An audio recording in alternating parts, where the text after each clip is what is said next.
Jigiriza n'emizannyo wano mu ggwanga Janet Kataha Museveni yeetabye ku mukolo ogw'okutongoza okuzimba ekizimbe kya laboratory ku ssomero lya Seta College erisangibwa mu muluka gwa Wankoba mu disitulikiti ey'e Mukono era ng'ono ayaniriziddwa Ssaabalabirizi w'ekkanisa ya Uganda Dr. Stephen Kazimba Mugalu awamu ne Minisita omubeezi ow'ebyenjigiriza Dr. John Krizito mu Muyingo n'abalala.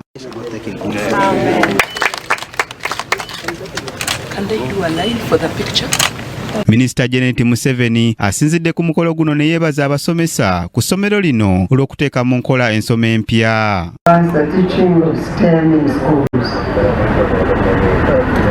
pleased to learn that this institution adopted the lower secondary competence-based curriculum very early, and through its implementation, our learners made bricks to construct school infrastructure. Some of the benefits of this curriculum, which emphasizes hands-on skills. Ono bw'ati akubiriza abayizi okulemerako n'emisomo olwo nga lwe bajja okutuuka ku buwanguzi. I appeal to you to work hard and to focus on your studies. You are growing up in a generation faced with various distractions that come with the downside of globalization and the digital world. Ssaabalabirizi Samuel Kazimba Mugalu nga y'omu ku baasomerako ku ssomero lino annyonnyodde ng'ebiseera bwe baasomera wano laboratory n'ebizimbe bye bimu ebyaliwo era nga bye bikyaliwo bw'atyo n'asaba abantu okuvaayo bayambe ku ssomero lino. Ne tufuna omusingi omulungi ogutuyambye n'okutuuka wano.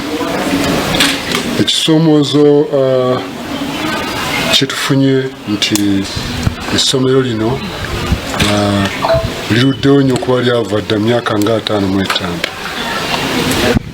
naye wabaddewo okusoomooza okulaba nti ebimu ku bizimbe bye twalekawo nabyo bikyaliwo, kubanga ennaku zino abantu bali ku science naye science ate nga temulina laboratory kyekiba kirungi. Naye ndi musanyufu maama okujja ate n'abagenyi baffe.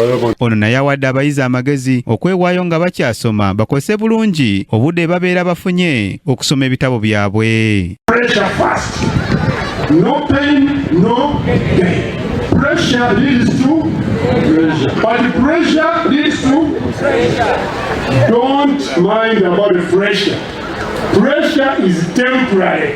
But pressure is permanent. Ku mukolo guno Minisita Janet Kataha Museveni awaddeyo obukadde bw'ensimbi 10 ate Ssaabalabirizi n'awaayo obukadde 10 ng'era awamu obukadde 15 bwe busondeddwa ku mulimu gw'okuzimba laboratory ku ssomero lino erya Seta College. Alex Miseiri akusakidde eggulire lino ku lwa KTV Amalindi.